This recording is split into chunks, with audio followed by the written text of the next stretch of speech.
Jesus went forth with his disciples across the Kidron Valley, where there was a garden, which he and his disciples entered.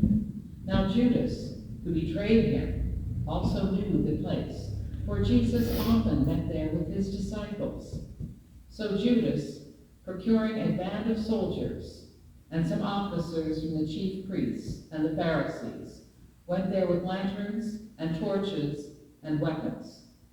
Then Jesus, knowing all that was to befall him, came forward and said to them, "Whom do you seek?"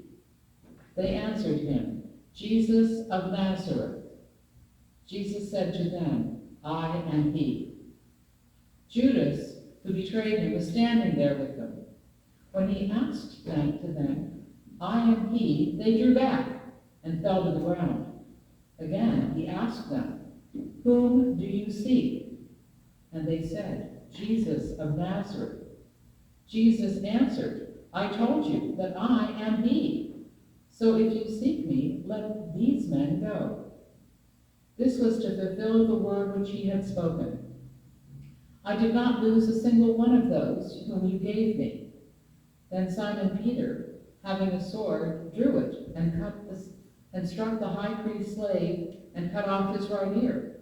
The slave's name was Malchus. Jesus said to Peter, "Put your sword into its sheath. Shall I not drink the cup which the Father has given me?" So the band of soldiers and their captain and the officers of the Judean authorities seized Jesus and bound him. First they led him to Annas, for he was the father-in-law of Caiaphas, who was the high priest that year. It was Caiaphas who had given the counsel to the religious authorities that it was expedient that one man should die for the people. Simon Peter followed Jesus, and so did another disciple. As this disciple was known to the high priest, he entered the court of the high priest along with Jesus, while Peter stood outside at the door. So the other disciple, who was known to the high priest, went out and spoke to the woman who guarded the gate and brought Peter in. The woman who guarded the gate said to Peter, Are you not also one of this man's disciples?" He said, "I am not." Now the servants and officers had made a charcoal fire because it was cold, and they were standing and warming themselves. Peter also was with them, standing and warming himself. The high priest then questioned Jesus about his disciples and his teaching. Jesus answered him, "I have spoken openly to the world.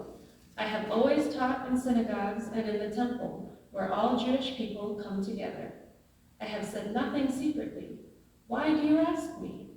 Ask those who have heard me what I said to them. They know what I said." When he had said this, one of the officers standing by struck Jesus with his hand, saying, "Is that how you answer the high priest?" Jesus answered him, "If I have spoken wrongly, bear witness to the wrong. But if I have spoken rightly, why do you strike me?" Annas then sent him bound to Caiaphas the high priest. Now Simon Peter was standing and warming himself. They said to him, "Are not you also one of his disciples?" He denied it and said, "I am not." One of the servants of the high priest, a kinsman of the man whose ear Peter had cut off, asked, "Did I not see you in the garden with him?" Peter again denied it, and at once the cock crowed. Then they led Jesus from the house of Caiaphas to Pilate's headquarters. It was early. They themselves did not enter the headquarters, so that they might not be defiled, but might eat the Passover. So Pilate went out to them and said, "What accusation do you bring against this man?" They answered him, "If this man were not an evildoer, we would not have handed him over." Pilate said to them, "Take him yourselves and judge him by your own law." The religious authorities said to him, "It is not lawful for us to put any man to death." This was to fulfill the word that Jesus had spoken, to show by what death he was to die. Pilate entered the headquarters again and called to Jesus and said to him, "Are you the king of the Jews?" Jesus answered, "Do you say this of your own accord, or did others say it to you about me?" Pilate answered, "Am I a Jew? Your own nation and the chief priests have handed you over to me. What have you done?" Jesus answered, "My kingship is not of this world. If my kingship were of this world, my servants would fight, that I might not be handed over to the religious authorities. But my kingship is not from the world." Pilate said to him, "So you are a king?" Pilate answered, "You say that I am a king. For this I was born, and for this I have come into the world, to bear witness to the truth. Everyone who is of the truth hears my voice." Pilate said to him, "What is truth?" After Pilate had said this, he went to the religious authorities again and told them, "I find no crime in him. But you have a custom that I should release one man for you at the Passover. Will you have me release for you the king of the Jews?" They cried out again, "Not this man, but Barabbas." Now Barabbas was a robber. Then Pilate took Jesus and scourged him, and the soldiers plaited a crown of thorns and put it on his head, and arrayed him in a purple robe. They came up to him, saying, "Hail, King of the Jews!" and struck him with their hands. Pilate went out again and said to them, "See, I am bringing him out to you, that you may know that I find no crime in him." So Jesus came out, wearing the crown of thorns and the purple robe. Pilate said to them, "Behold the man!" When the chief priests and the officers saw him, they cried out, "Crucify him! Crucify him!" Pilate said to them, "Take him yourselves and crucify him, for I find no crime in him." The religious authorities answered him, "We have a law, and by that law he ought to die, because he has made himself the Son of God." When Pilate heard these words, he was the more afraid. He entered the headquarters again and said to Jesus, "Where are you from?" But Jesus gave no answer. Pilate therefore said to him, "You will not speak to me? Do you not know that I have power to release you and power to crucify you?" Jesus answered him, "You would have no power over me unless it had been given you from above. Therefore, he who delivered me to you has the greater sin."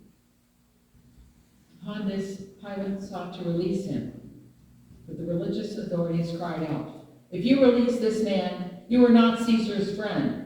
Everyone who makes himself a king sets himself against Caesar." When Pilate heard these words, he brought Jesus out and sat down on the judgment seat at a place called the Pavement, and in Hebrew, Gabbatha. Now it was the day of preparation of the Passover. It was about the 6th hour. He said to the religious authorities, "Behold your king." They cried out, "Away with him! Away with him! Crucify him!" Pilate said to them, "Shall I crucify your king?" The chief priests answered, "We have no king but Caesar." They handed him over to them to be crucified. So they took Jesus, and he went out bearing his own cross to the place called the place of a skull, which is called in Hebrew Golgotha. There they crucified him, and with him 2 others, one on either side, and Jesus between them. Pilate also wrote a title and put it on the cross. It read, "Jesus of Nazareth, the King of the Jews." Many of the Judeans read this title, for the place where Jesus was crucified was near the city. And it was written in Hebrew and Latin and in Greek. The chief priest then said to Pilate, "Do not write the King of the Jews, but this man said, 'I am King of the Jews.'" Pilate answered, "What I have written, I have written." When the soldiers had crucified Jesus, they took his garments and made 4 parts, one for each soldier, also his tunic. But the tunic was without seam, woven from top to bottom. So they said to one another, "Let us not tear it, but cast lots for it to see whose it shall be." This was to fulfill the scripture. They parted my garments among them, and for my clothing they cast lots. So the soldiers did this, but standing by the cross of Jesus were his mother and his mother's sister Mary, the wife of Clopas, and Mary Magdalene. When Jesus saw his mother and the disciples whom he loved standing near, he said to his mother, "Woman, behold your son." Then he said to the disciple, "Behold your mother." And from that hour, the disciple took her to his own home. After this, Jesus, knowing that all was now finished, said, "I thirst." A bowl full of vinegar stood there. So they put a sponge full of the vinegar on hyssop and held it to his mouth. When Jesus had received the vinegar, he said, "It is finished." And he bowed his head and gave up his spirit. Since it was the day of preparation, in order to prevent the bodies from remaining on the cross on the Sabbath, for that Sabbath was a high day, the religious authorities asked Pilate that their legs might be broken and that they might be taken away. So the soldiers came and broke the legs of the first and of the other, who had been crucified with him. But then they came to Jesus and saw that he was already dead. They did not break his legs. But one of the soldiers pierced his side with a spear, and at once there came out blood and water. He who saw it has borne witness. His testimony is true, and he knows that he tells the truth, that you also may believe. For these things took place that the scriptures might be fulfilled. Not a bone of him shall be broken. And again, another scripture says, they shall look on him whom they have pierced. After this, Joseph of Arimathea, who was a disciple of Jesus, but secretly, for fear of the religious authorities, asked Pilate that he might take the body of Jesus, and Pilate gave him leave. So he came and took away his body. Nicodemus also, who had at first come to him by night, came bringing a mixture of myrrh and aloes, about 100 pounds weight. They took the body of Jesus and bound it in linen cloths with spices, as is the burial custom of the Jews. Now in the place where he was crucified there was a garden, and in the garden a new tomb, where no one had ever been laid. So because of the Jewish day of preparation, as the tomb was close at hand, they laid Jesus there.